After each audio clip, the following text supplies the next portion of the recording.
సకశేరుకాలు అంటే వెన్నెముక్క కలిగి ఉన్నటువంటి జీవులనే మనం సకశేరుకాలు అంటారు. సో సకశేరుకాలను ఇంగ్లీష్లో వచ్చేసి వర్టిబ్రేటా అని పిలుస్తూ ఉంటాం. సో సకశేరుకాలు అనేటివి మనకు 5 టైప్స్ ఉంటాయి. అవేంటి? చేపలు, ఉభయచరాలు, సరీసృపాలు, పక్షులు, క్షీరదాలు. సకశేరుకాలు అనేటివి 5 టైప్స్. ఏంటి? చేపలు, ఉభయచరాలు, సరీసృపాలు, పక్షులు, క్షీరదాలు.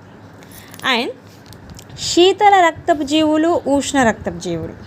శీతల రక్తపు జీవులు అని వేటిని అంటాం? ఉష్ణ రక్తపు జీవులు అని వేటిని అంటాం?